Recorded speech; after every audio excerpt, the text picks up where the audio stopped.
सच्चिदानन्दरूपाय विश्वोत्पत्त्यादिहेत्वे तापत्रयविनाशाय श्रीकृष्णाय वयं नमः। सच्चिदानंद स्वरूप भगवान श्री कृष्ण जी को हम नमस्कार करते हैं, जो जगत की उत्पत्ति, स्थिति और विनाश हेतु तथा आध्यात्मिक, आदि दैविक और आदि भौतिक तीनों प्रकार के पापों का नाश करने वाले हैं।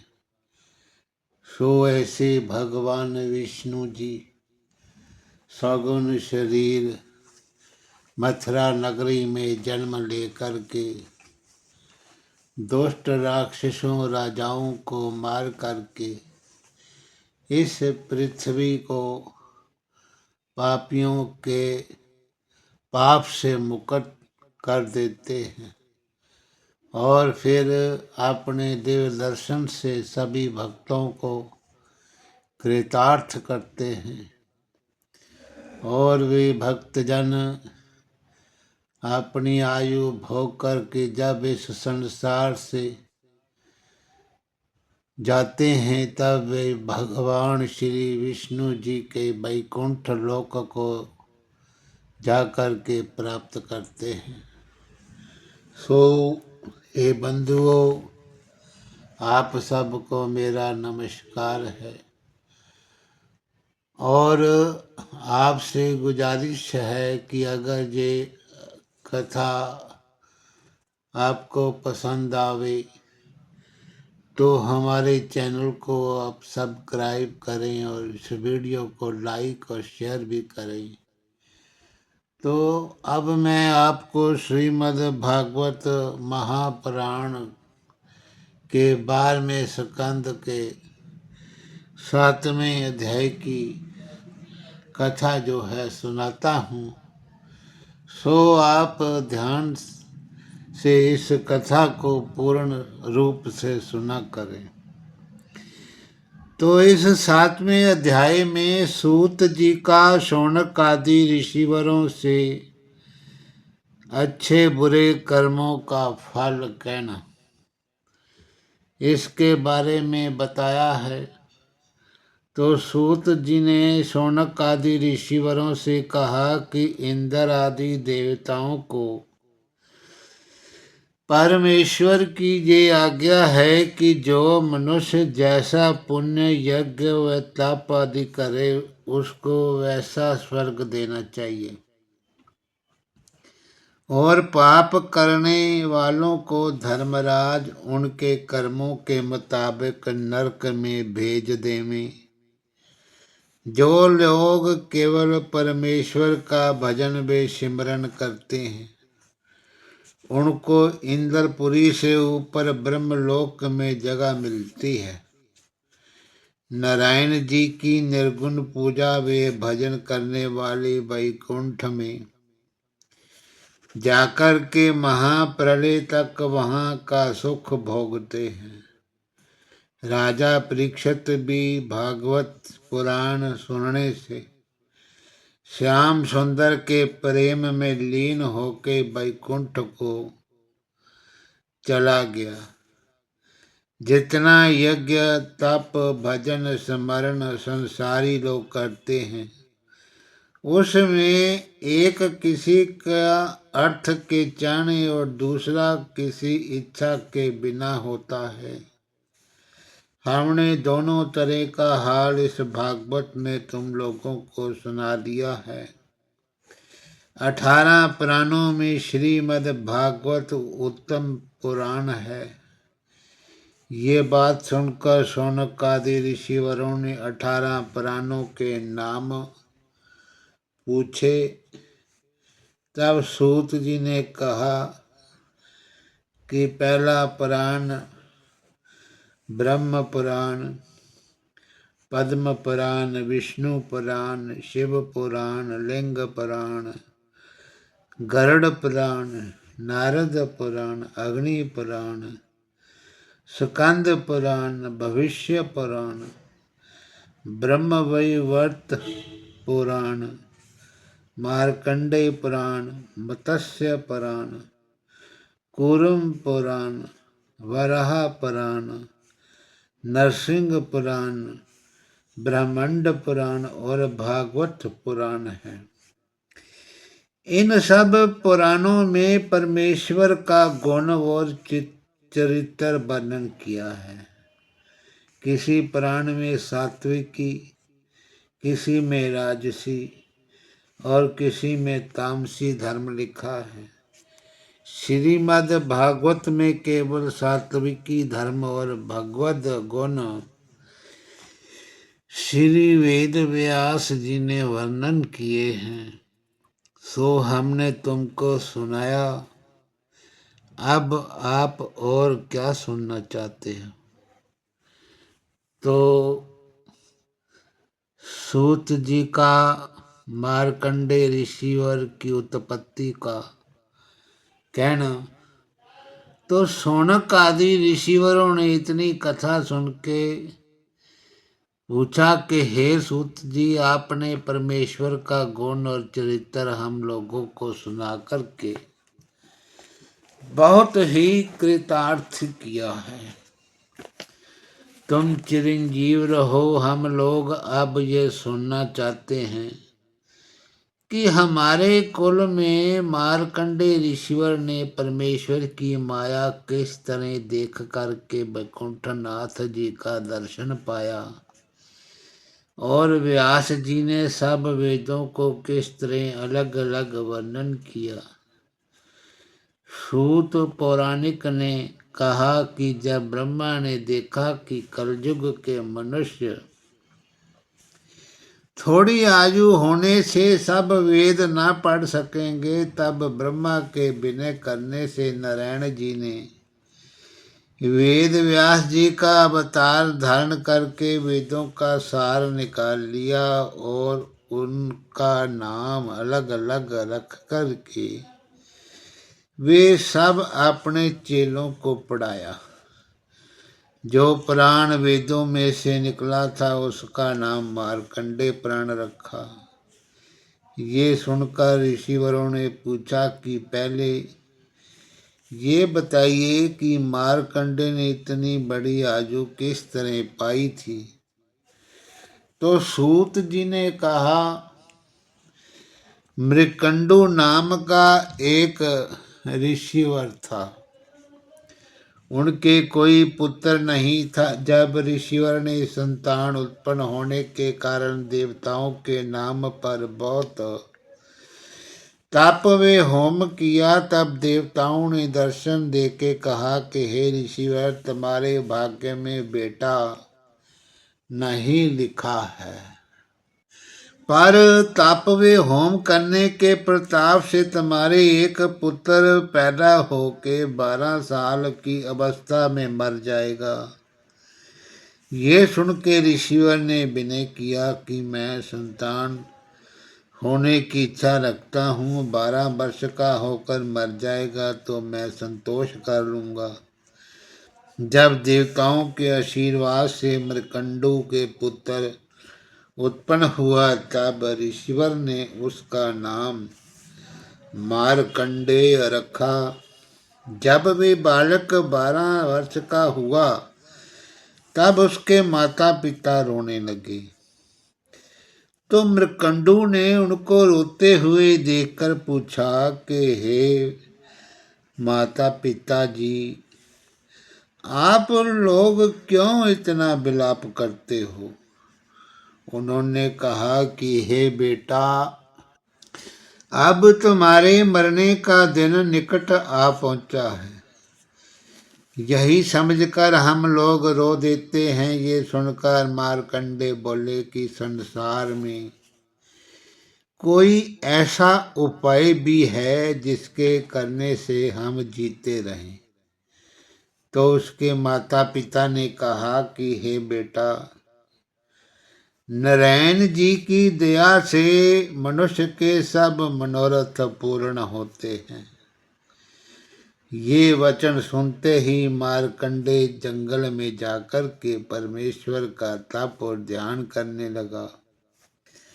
जब उसे 6 मनवंतर तप करते बीत गए, तब राजा इंद्र ने डर कर के विचारा कि ये ब्राह्मण तप करके मेरा इंद्रासन छीन लेगा। ये विचार करके इंद्र ने कामदेव, वसंत ऋतु, गंधर्व और अप्सराओं को मार्कंडे की तपस्या भंग करने के लिए भेजा। उन्होंने हिमालय पहाड़ से उत्तर की ओर भद्रा नदी के किनारे जहाँ मार्कंडे शिला पर बैठा हुआ तप करता था, पहुंच करके क्या देखा कि वहाँ घने घने वृक्षों की छाया है। अनेक रंग के सुगंधित फूल फल लगे हैं। कोकिला और मोर आदि अनेक पक्षी बैठे हुए सुहावनी बोली बोल रहे हैं। तो ये शोभा देख करके कामदेव आदि मोहित हो गए। जब प्रातः काल मार्कंडे अग्निहोत्र करके वहां पर बैठे, उसी समय अप्सराएं उनके सामने नाच कर भाव बताने लगी। गंधर्वों ने अनेक बाजा बजाकर 6 राग और 36 रागनी गाए। कामदेव ने कोकिला रूप होकर काम रूपी बाण चलाया। बसंत ऋतु की महिमा से बहुत लोग बाग वहाँ तैयार हो गया और शीतल मंद सुगंध हवा बहने लगी। जब नाचते समय एक अप्सरा का कपड़ा हवा से उड़ गया, तब वे नंगे बदन गेंद उछालती हुई मार्कंडे के निकट चली आई। पर मार्कंडे का मन कुछ चलायमान नहीं हुआ। जब अनेक उपाय करने पर भी कामदेव और अप्सरा आदि का कुछ वश उन पर नहीं चला, तब वे लोग शाप के डर से भागकर कांपते हुए इंद्र के पास लौट आए और बहुत लज्जित होकर बोले कि हे महाराज, हमारा पराक्रम मार्कंडे पर कुछ नहीं चलता। ये हाल सुनकर इंद्र आदि देवताओं ने बहुत आश्चर्य माना। देवता लोग मार्कंडे के दर्शन के लिए वहां जाकर उनकी स्तुति करके चले आए। जब इसी तरह कुछ दिन और मार्कंडे को तप करते बीते, तब नारायण भगवान जी गरुड़ पर बैठ कर के वहां गए और अपने चतुर्भुजी स्वरूप का दर्शन मार्कंडे को देकर के कहा कि जो कुछ तुझे इच्छा हो सो वरदान मांग। मार्कंडे ने वैकुंठनाथ जी को देखते ही दंडवत किया और परिक्रमा करके स्तुति करने के उपरांत हाथ जोड़कर बोला कि हे दीनानाथ, दीन बंधु प्रभु, मैं अपनी आयु अधिक चाहता हूँ। त्रिभुवनपति ने कहा कि तू 1 कल्पांत तक जीता रहेगा। ऐसा कहकर के लक्ष्मीपति भगवान वैकुंठ को चले गए। तो अब आप 9वां अध्याय की कथा सुनिए। नारायण जी का मार्कंडे को महाप्रलय का कौतक दिखाना। सूत जी ने सोनक आदि ऋषिवरों से कहा कि जब मार्कंडे ब्रह्मा के 1 दिन प्रमाण आयु पाने पर भी उसी तरह तप वे ध्यान करता रहा, तब कुछ दिन बाद नारायण जी ने मार्कंडे को फिर दर्शन देकर कहा कि अब तू क्या चाहता है। तो मार्कंडे जी हाथ जोड़ करके बोले कि हे महाप्रभु, अब मुझे किसी वस्तु की चाह नहीं है, पर तुम्हारी माया का थोड़ा सा कौतक देखना चाहता हूँ, जिस माया से आप सब जीवों को पैदा करके फिर नाश कर देते हैं। तो वैकुंठनाथ ने कहा कि बहुत अच्छा, आज के 7वें दिन हम तुझे अपनी माया दिखलावेंगे, पर तुम चैतन्य रह के मुझे भूल मत जाना। भूलने से तुम्हारा पता नहीं लगेगा। मार्कंडे ने विनय किया कि हे त्रिभुवनपति, मैं आपको कभी नहीं भूलूंगा। जब ये बात सुनकर नारायण जी वैकुंठ को चले गए, तब मार्कंडे भी वहां से अपने स्थान पे चला आया। जब 7वें दिन मार्कंडे ने नदी के किनारे बैठ के तप करते समय महाप्रलय को देखना चाहा, तब क्या दिखलाई दिया कि एक ओर से बड़ी आंधी उठ के मारे धूर के अंधियारा छा गया। ये हाल देख कर के मार्कंडे ने मन में कहा कि हमने आज तक ऐसी आंधी कभी नहीं देखी। फिर चारों ओर से पानी उमड़ा हुआ आकर जहां वे बैठा था वहां अथाह जल हो गया। उस पानी में वे गोता खाने लगा। कभी गोता खाकर जल में डूब जाता, कभी पानी के वेग से ऊपर निकल आता, कभी घड़ियाल आदि जलचर उसको निगल जाते और कभी अपने मुख से उगल देते थे। तो जब मार्कंडे की समझ में हजारों वर्ष तक उसका ये हाल हुआ, तब वे अपने मन में बड़ा लज्जित होकर कहने लगा कि मुझसे बड़ी चूक हुई जो ऐसा वरदान मांग करके इस दशा को मैं पहुंचा।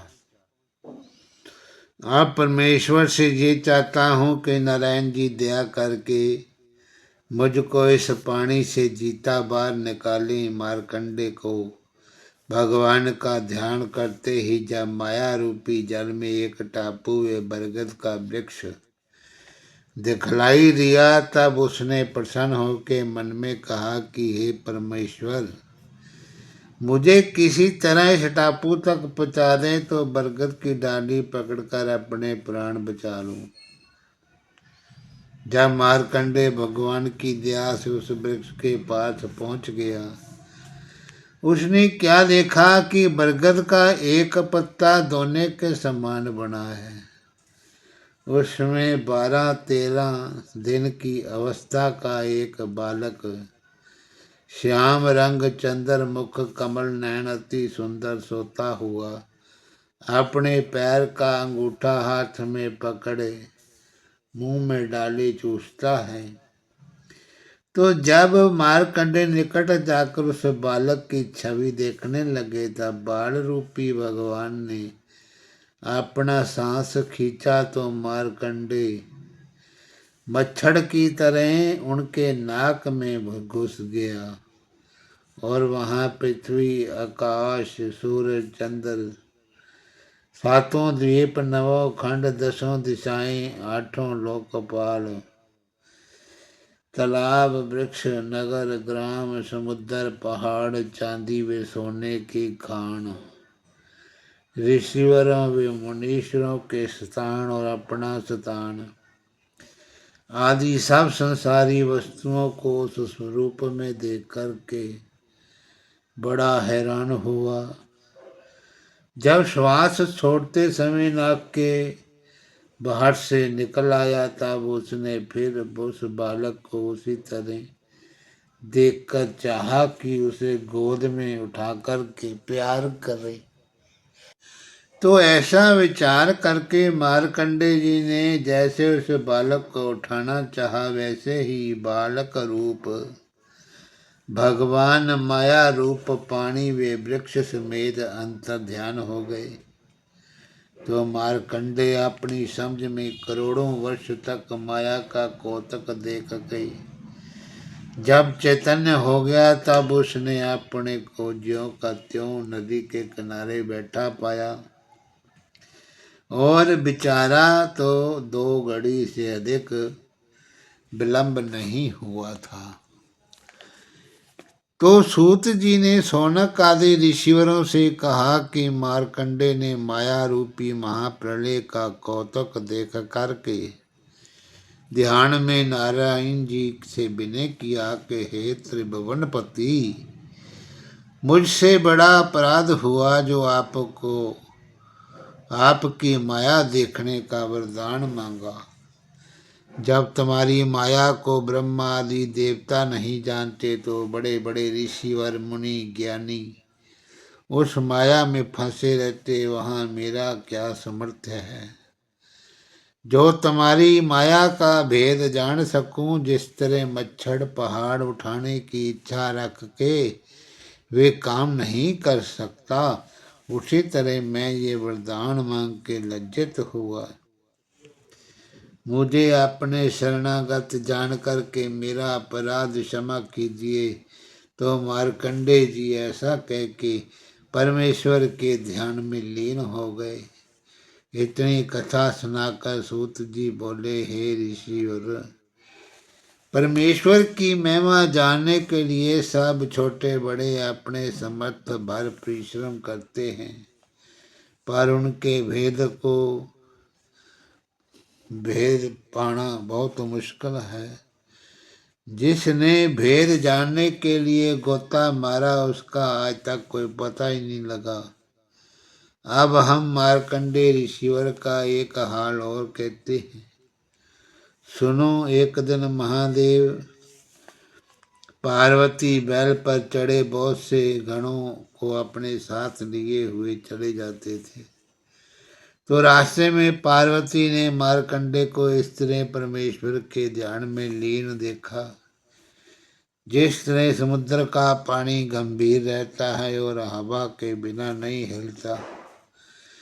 तब पार्वती ने महादेवी से हाथ जोड़कर विनय किया कि हे महाप्रभु जी, इस ऋषिवर को तपस्या का कुछ फल दीजिए। तो महादेव जी ने कहा कि इसे किसी वस्तु की कोई इच्छा नहीं है, हम इसको क्या दें।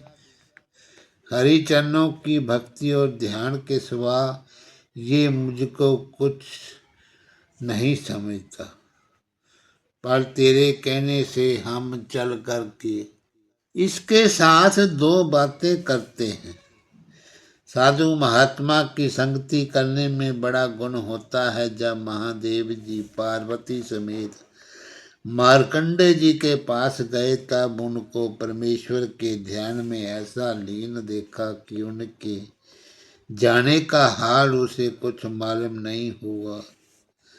तो शिव जी ने उसके हृदय में प्रवेश करके जिस चतुर्भुजी मूर्ति श्याम सुंदर का ध्यान वे करता था, उस स्वरूप को वहां से अंतर ध्यान करके अपना प्रकाश उस जगह प्रकट किया।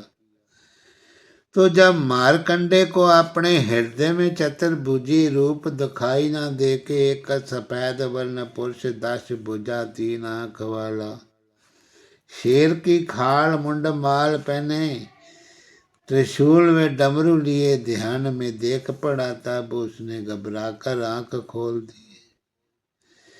तो महादेव जी को उसी रूप से पार्वती समेत बहुत गण सांस लिए हुए जैसे अपने सामने खड़े देखा, वैसे ही उठ खड़ा हुआ और दंडवत करने के बाद परिक्रमा करके उनको बड़े आदर भाव से आसन पर बिठाया। विधि पूर्वक उनकी पूजा करके हाथ जोड़ के विनय किया कि हे दीनानाथ दीन बंधु, आप सब देवताओं के मालिक हैं, सब गुणों से भरे हैं। मैं ऐसी शक्ति नहीं रखता जो तुम्हारी स्तुति कर सकूं। जिस तरह आपने दयालु होके मुझे दर्शन दिया, उसी तरह मेरी हजारों दंडवत लीजिए और अपने आने का कारण बताइए। ये बात सुनते ही भोलानाथ ने हंस के कहा, हे ऋषिवर, जिस महाप्रलय में 14 लोकों का नाश हो जाता है, कोई भी जीव नहीं रहता, उस महाप्रलय को तुमने देखा, इसलिए मैं तुम्हारे दर्शन करने आया हूँ। जितना ब्राह्मण हरि भगत और साधु मुझे प्यारे हैं, उतना मैं इंद्रादिक देवताओं से भी प्रीति नहीं रखता। जिस तरह मुझे अपना भक्त प्यारा मालूम होता है, उसी तरह नारायण जी के सेवकों को भी जानता हूँ। ज्ञानी मनुष्य को हमारे और विष्णु भगवान के बीच में कुछ भी भेद नहीं समझना चाहिए। जितना तुम्हारे ऐसे हरि भक्तों का दर्शन पाके संसारी मनुष्य शुद्ध हो जाते हैं, उतना तीर्थ स्थान करने और महादेवताओं के दर्शन से पवित्र नहीं होते। तुमको जो कुछ इच्छा हो वे वरदान हमसे मांगो, हमारा दर्शन निष्फल नहीं होता। ये वचन सुन के मार्कंडेय ऋषिवर ने महादेव पार्वती जी को साष्टांग दंडवत करके विनय किया कि हे महाप्रभु जी, आप साक्षात ईश्वर होके मुझ अज्ञानी को इतनी बड़ाई देते हैं। जिस तरह कल्प वृक्ष के नीचे जाकर मनुष्य के सारे मनोरथ पूर्ण हो जाते हैं, उसी तरह तुम्हारा दर्शन पाने से कुछ इच्छा ना रह के केवल यही वरदान मांगता हूँ। वैकुंठ नाथ जी, आपके चरणों में मेरी भक्ति जो है बनी रहे। तो ये बात सुनकर के शिवजी ने कहा कि तुम एक कल्प तक चिरंजीव रह के कभी बूढ़े नहीं हो गए। तुमको सदा मेरी और नारायण जी की भक्ति बनी रहेगी। 18 पुराणों में एक पुराण तुम्हारे नाम से प्रकट होवेगा। ये वरदान दे करके शिवजी वहां से अंतर ध्यान होके कैलाश पर्वत पर चले गए। तो मार्कंडेय ऋषिवर का सब हाल उत्पन्न होने, तपस्या करने और वरदान पाने का पार्वती जी से वर्णन किया। तो इतनी कथा सुनाकर सूत जी ने शौनक आदि ऋषिवरों से कहा कि तुमने मार्कंडेय ऋषिवर का हाल जो पूछा वो मैंने तुम्हें सुना दिया। हरि ओम तत्सत। नमो नमः। श्री कृष्ण गोविंद हरे मुरारी, हे नाथ नारायण वासुदेव। श्री कृष्ण गोविंद हरे मुरारी, हे नाथ नारायण वासुदेव। हे नाथ नारायण वासुदेवा, हे नाथ नारायण वासुदेवा। श्री कृष्ण गोविंद हरे मुरारी, हे नाथ नारायण वासुदेव। बोलिए श्री लक्ष्मीपति भगवान विष्णु जी की जय हो।